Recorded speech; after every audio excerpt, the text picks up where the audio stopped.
We are here every time, same week, same day, even of the week.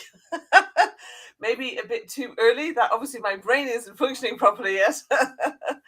Anyway, do pop in the chat, hashtag replay if you're watching this after the fact, and hashtag live if you're watching now. And we're open to any questions that you may have. And questions, that's actually the topic for today. Questions to ask about your target audience that nobody told you. So before we dive into that, let's just do some quick intros in case you haven't met any of us before. Jess, do you want to kick us off? Yeah, so good morning. And for those of you that don't know who I am, I'm Jess. I make businesses more profitable, more scalable by making sure that the brand is attracting the right people. So I've got a 6-step brand loyalty process that I take my clients on, which helps them in that journey. So whether that's employing more staff, getting into higher end retailers, launching new products, whatever that scale looks like, we can make sure the brand works towards that. You're on mute. And I'm muted. Stephen, over to you. Good morning, everybody. My name is Stephen Lerman from Chameleon BDS Limited. So for those people that don't want to, or don't have the resource to make outbound calls and set their own appointments, I do that for them. I update CRM, send out emails, and hopefully get you in front of the people you want to. Fantastic. Thank you, Stephen. And for anyone who doesn't know me, my name is Una Doyle. I'm a business strategist and coach, and I specialize in helping creative business owners to grow fun to run, highly profitable businesses that make a bigger impact. I also have a session where I can help any business owner to unlock 50K in 50 minutes at the very least. And if you want to know more about that, comment below or send me a DM. I'll be happy to share a video that shows you the 5 steps of exactly how I do that. Okay, so let's look at today's topic. So questions to ask about your target audience that nobody told you. I think before we dive into the questions, and Jess has got a nice list for us here of 6, isn't it? 6 questions, so stay tuned for each of those. I think it's important to actually just look at, well, why bother? Why would you be wanting to know more about your target audience? Stephen, what's your thoughts on this? So for me, I think it's important to ask the right questions, because if I'm going to not so much sell on behalf of a client, I need to have faith, believe, and understand who I'm talking to. So I want to have an understanding of the client that I'm going to be working with, and I want to know, do I align with their thoughts? Do I align with their mantra? Do I align with what they're looking to achieve? Because if I have no faith, then I'm not going to go 110% to get appointments and to try and get my client in front of those prospects. So for me, I want to believe. I want to be a believer. So I want to ask the right questions to understand and see if I can align myself with that company. After all, I'm assuming the role of that company when I'm calling on their behalf. So if I'm representing, I want to believe. That's really interesting, because for you, it's a very close relationship, isn't it? That's I think for most service-based business owners it is, but for you, not only are you working with that client, but you're actually representing that client. So it's kind of a whole deeper level again. So yeah, very interesting take on that. So yeah, I think for me, it's time and time again. When I'm working with clients, what I found is that they haven't done this work to get deep enough into really understanding their clients, and without that, they're not able to stand out from their competition. And I think that is, well, there's a few reasons. One is you got to stand out from your competition. I think another one is because you got to make sure that your offers are really meeting the needs of your clients. So, if you stand out from the competition, and when people land, they come across you, whatever way, whether it's through social media, your website, at an event, or through a piece of marketing, and when they look and go, wow, this person or this company gets me, that's the response that you want, isn't it? Oh, they get me. Okay, great. They get me. They get my problems. they get my challenges, they get my aspirations and my goals. And not only that, they know more about those than I do. Okay.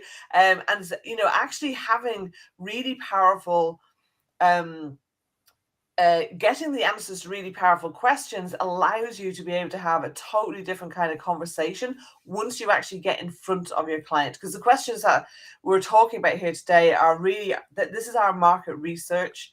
This is what we need in order to be able to create powerful strategies that work in our business.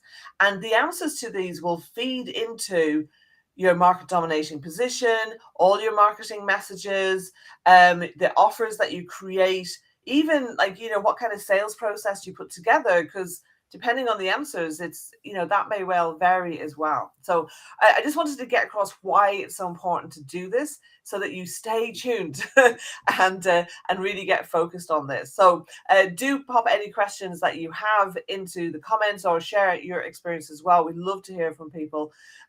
So, all right, let's go over to Jess. So, Jess, what is the first question that we ought to be asking about our target audience? I'd say as well, just before I dive into that, another really good, because, having that emotion in that message, like you were saying, Stephen, standing out, exactly what you were saying, Una, also keeping your clients for longer. We getting clients to one-off purchase. We want to increase that lifetime value for them, making them more profitable, making them enjoy the experience a bit more. And the stat is actually, just a 5% increase in your customer retention, which is your loyalty, and they keep coming back for more. Will increase your profits up to 95%, just a 5% increase. So if you've never, if you've only scratched the surface in the past with who your target audience is, and then you can go deeper after these questions, then you can exceed 5% easily. So yeah, that was just another thing that I thought I'd love to jump in with as well. The first question. So I've written them down so I don't forget them, because whenever we go off these lives, I think, oh no, I should have mentioned this. So the first one, I've talked about this before in the lives, it's what are their functional needs? What is it that your brand, your product is solving for your target audience on a logical level? So are you saving them time, saving them money? Are you, letting them stay in control? Are you simplifying their life? Things like that. What is it that your brand is offering? Then look deeper into that. What's the emotional gain? So what does your customer emotionally want? Everyone logically needs something. That's why you go out and buy things. But you've got an emotional side as well that's crying out for something too. So that could be, think about how they feel. Do they feel optimistic after using your brand or product? Do they feel comfortable, authentic? What is that gain that they're getting? And make sure, you can find out if that's what they want as well. The third one, so I call it, with my clients, I call this the enemy. So finding out what their enemy is. So, thinking about what torments them every day. What is it that, is getting in the way? A quick example is a Starbucks example. So say, the marketing team, the business team have got around the table and thought, right, okay, what can our message be, for this year, this quarter, what's our target? And they've really dug deep into the target audience to figure out what they do on a daily basis, who they are, what's going on around them, what's stopping them. And say they've thought of a single mum. So single mum comes into Starbucks for a coffee on a daily basis on her way to work. What is this single mum's enemy? And they've thought it's time, because she's not got enough time in the day. She's always saying, I wish I had more time in the day. There's not enough hours in the day. I've got to sort my kids out, get to work, sort myself out. So they've hooked onto that and said, okay, we'll come into Starbucks and have a moment of peace for yourself. Just be a minute, but we'll give you that time, just to enjoy for yourself. So then they've run with that, and it's attracted the right people for their product, people they know that they can serve. So think about who your customer's enemy is. Number 4, we want to think about, what do you want them to see, think, do, feel, and say? Again, thinking deeper than you want them to buy. I want them to buy this product. What is it you want them to feel about it? What do you want them to say to other people? Things like that. So when you look at that, you're looking at the customer journey. Okay, so going deeper than that, so number 5 is you want to know what they're already feeling, thinking, and doing at each stage of the journey. So for instance, your customer journey starts from them noticing your brand. So say you've done some ads, or say, you know, you've put your logo somewhere, or whatever you've done, they've seen your brand. So that's noticing your brand all the way until them actually becoming a loyal customer, you know, that's constantly, you know, don't want anyone else but your brand, constantly telling other people about who you are, and you've got that strong connection. So you've got different stages through that journey. So you want to look at what they're already feeling, thinking, and doing at each of them stages. If you want to know more about that, then please, you know, pick my brains, let me know. But that's something to keep a note of as well. The last one evolves further into that.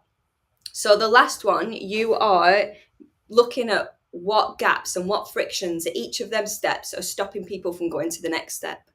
So how are they feeling? You know, when they first see your brand, are they still feeling unsure? Are they still a bit, you know, doubtful? Because everyone is when they first see a brand. Everyone feels like that.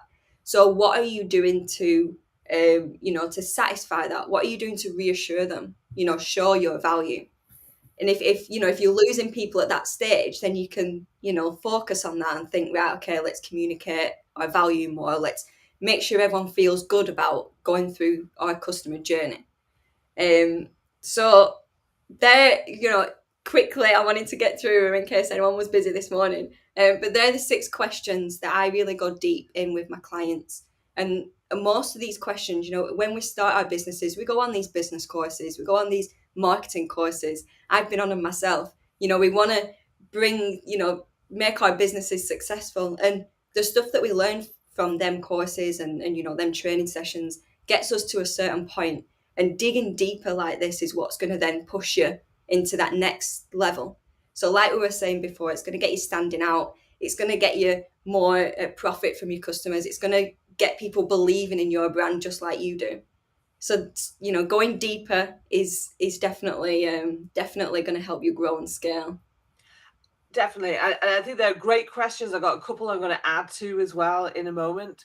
I think, and I've actually just, people watching, I have put them into the comments. So you're able to go back and reflect on them after you finished watching this session. Excuse me, the session as well. Excuse me 1 second. I think one of the things is that the vast majority of people aren't prepared to do this kind of work. And this is how you're able to really set yourself aside from the competition, because in a good way, because most business owners, most marketing teams, they don't go deep enough. And it's all too easy to go, oh, shiny objects, new marketing trends, new tactic, new piece of technology. And I think, I see this happening over and over again where, business owners get caught up in things. And, are they ready to implement that? Is it even the right strategy for them?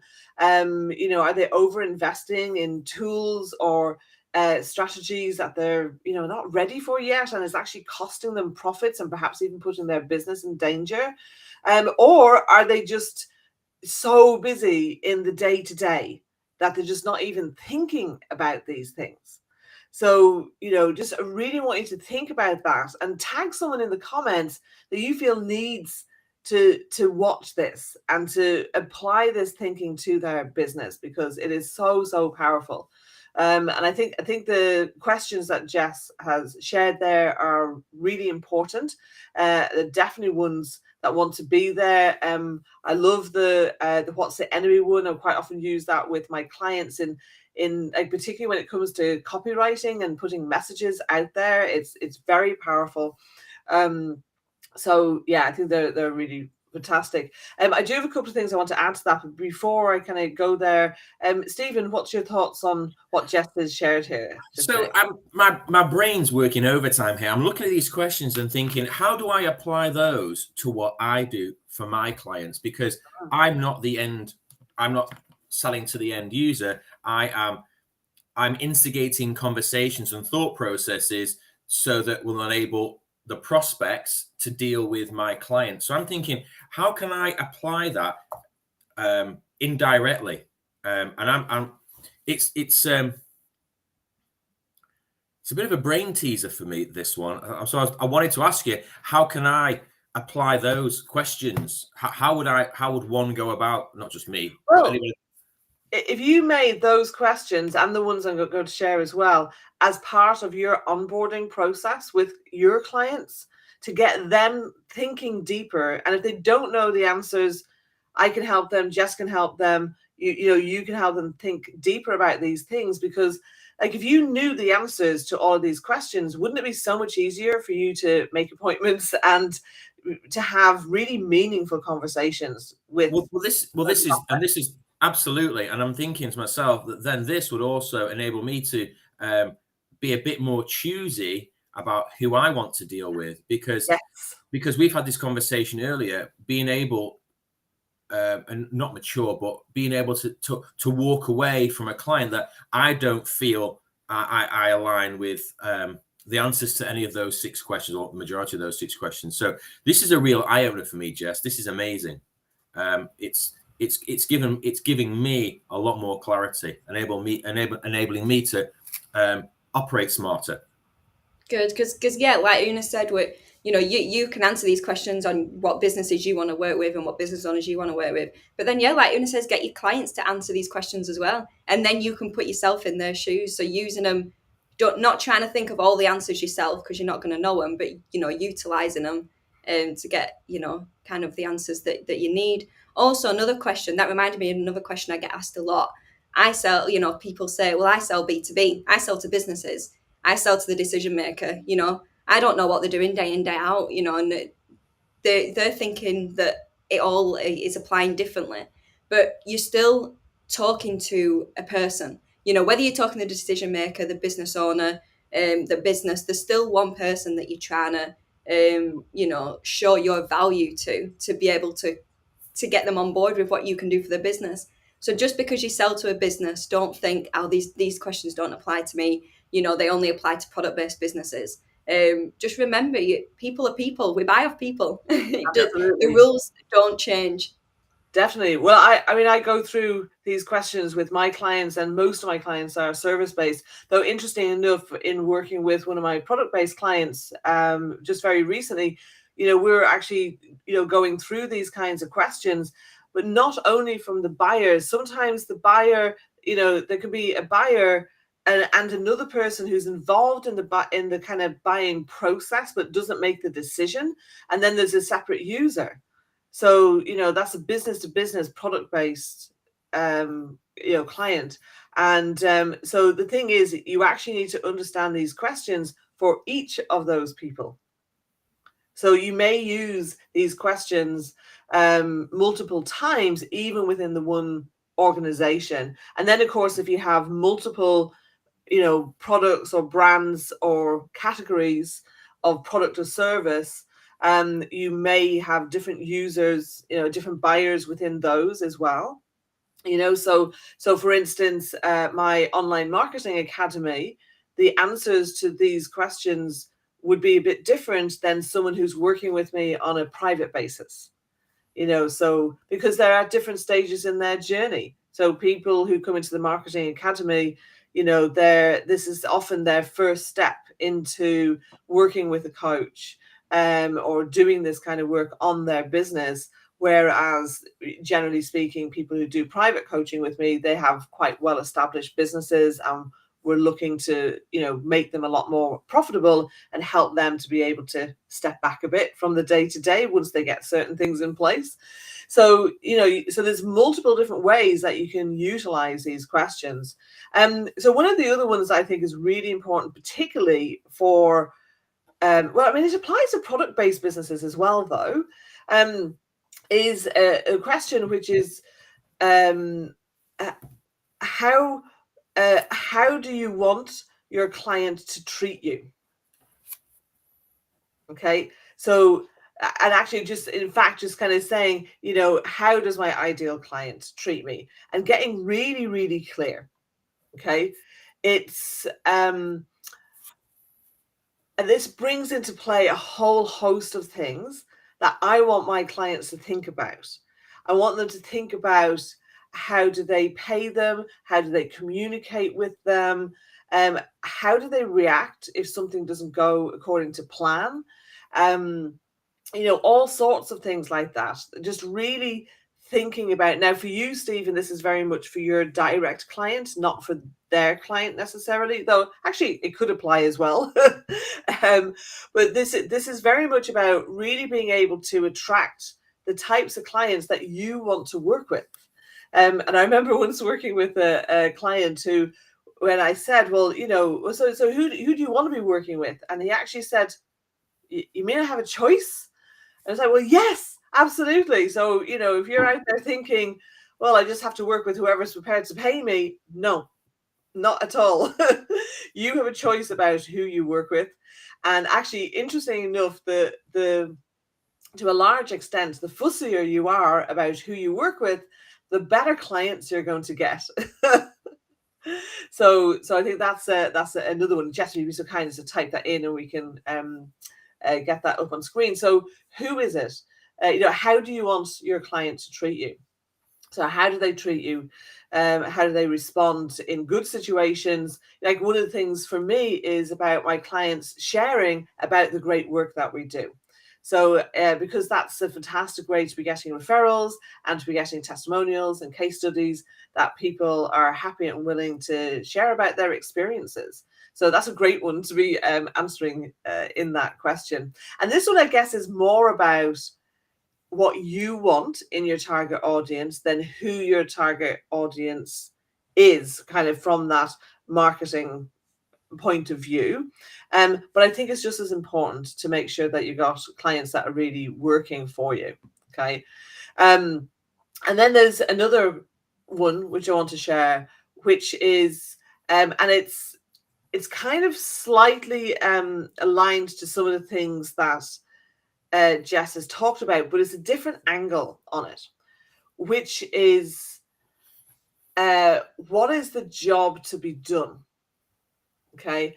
And I think it's a question that really focuses us on the purpose of why somebody would want to buy your product or buy your service. And it's all too easy for people to forget about that because they get excited about what they love about their product or service. And you've got to, and this is where you can have people creating products and services that don't sell, because they're not really answering that question of, well, what's the job to be done here? Can you give an example of that by any chance, Una, just for clarity? Yeah, well, okay. So one client I was working with, we went through this process, and so they actually have software as a service. And so when we looked at this, there was a few different jobs to be done. So there were some very specific technical ones around the actual software. But there were some key things that were, well, I want to impress my clients, and I want to keep my clients. So I want to impress people to attract new clients, and also I want to keep the clients that I have. So it's thinking about, on a very deep emotional basis of why would they engage in using that software. So you could say, oh, they want, they're going to buy this software because it does A, B, C, and D, and be very features focused. But asking about what's the job to be done here drives it way deeper. Okay, so it's a great way of getting to the emotional gain. Whereas sometimes people can't come up with that on their own. But if you put yourself in your clients or customers' shoes and think about what's the job to be done here, and what does that actually mean for them emotionally. So it kind of, again, it just goes on a deeper level. Has that answered your question, Stephen? Right. I'm not seeing your comment coming up, Jess. Has it gone through? Yeah, it should be. I posted it on the feed. Weird. It's not coming up. So I'm just gonna. What was the first one I said? How do you want your client to treat you? That's it. Thank you. And then what is the job to be done is the next one. Yeah. Yes. So, and that's the thing. So how will your ideal client, excuse the typing noises here, treat you? Yeah. So, and then, yeah, for some reason it wasn't coming up here so that I could share it.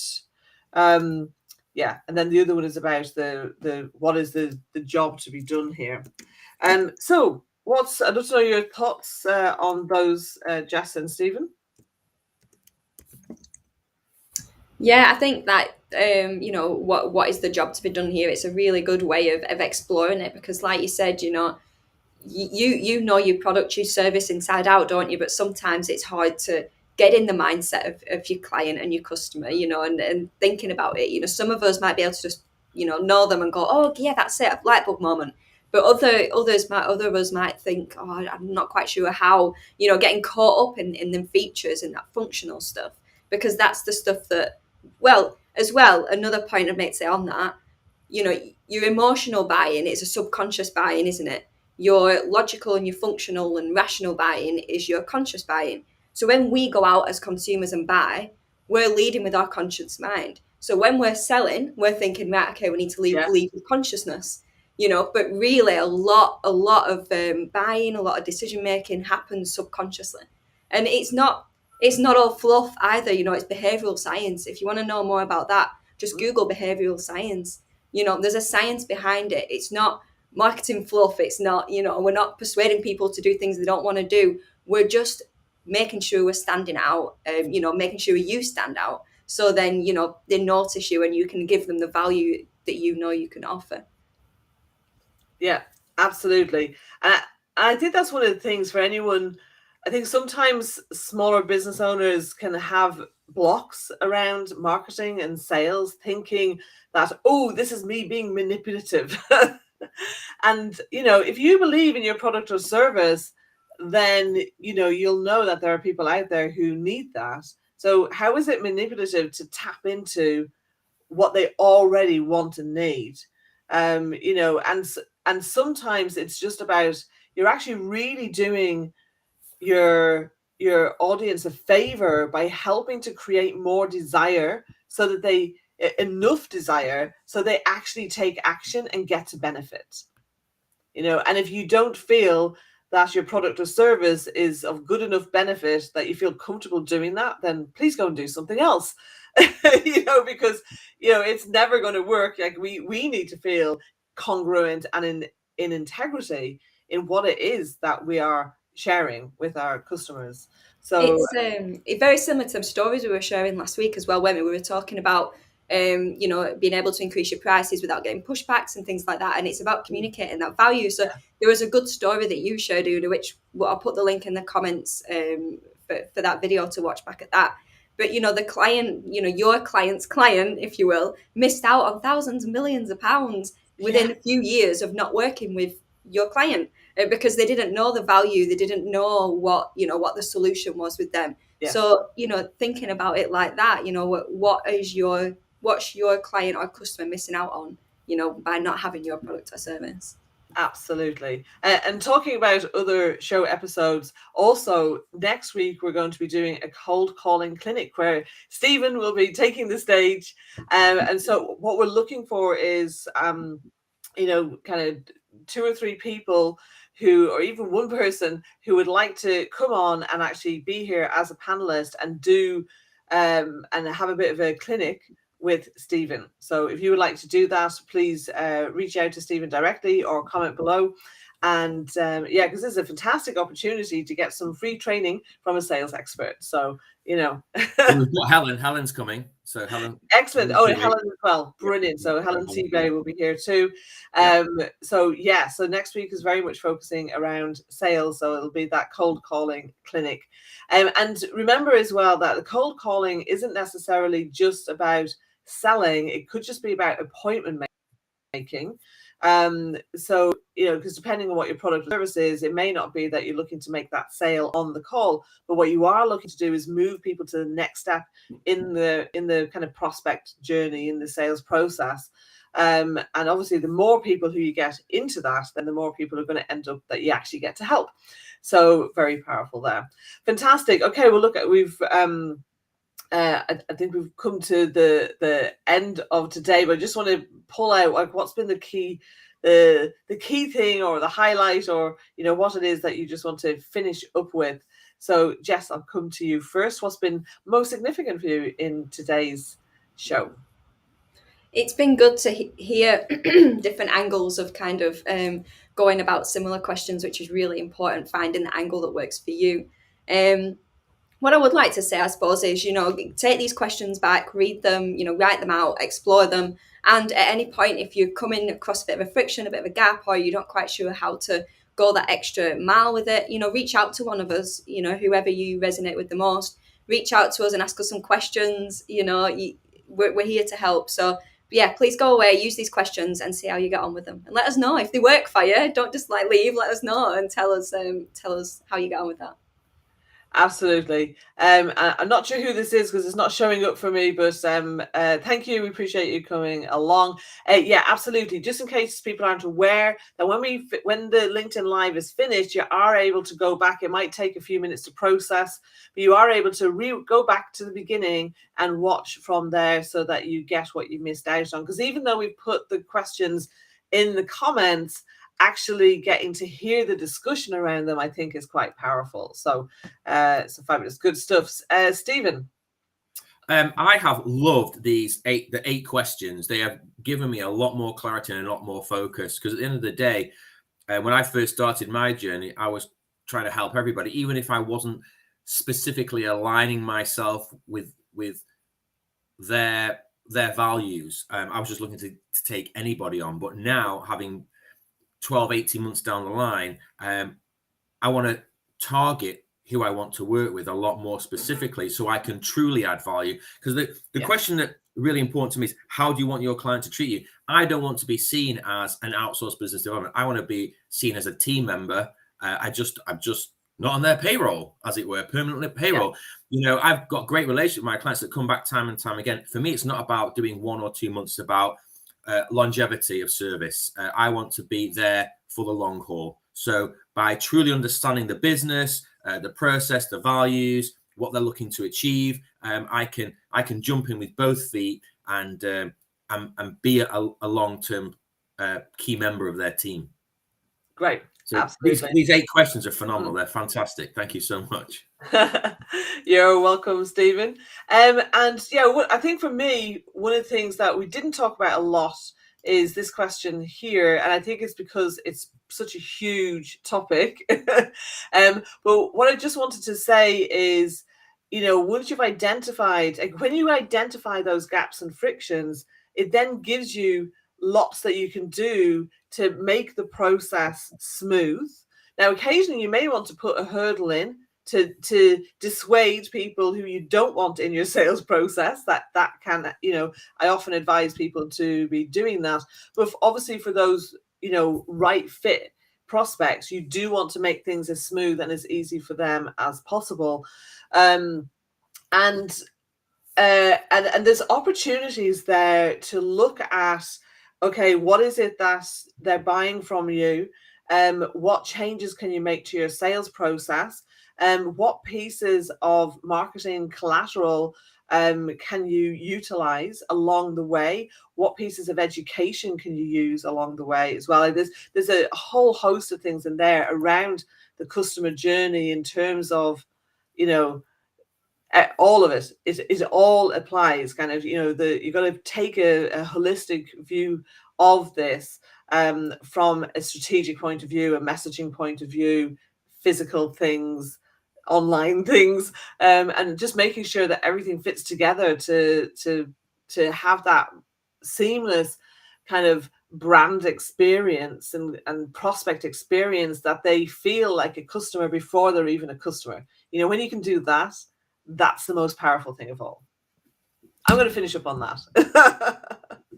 Fantastic. Great. Thank you, Jess, for sharing those 6 questions as well. And Stephen, your questions, I think, have really helped add some depth to this. We're going to be here same time next week with our cold calling clinic. So make sure to reach out to any of us or Stephen for that. I'm really looking forward to it. Okay, we're going to say bye for now. Have a fantastic day, week, and month, and we will see you soon. Bye, See you everyone. next week.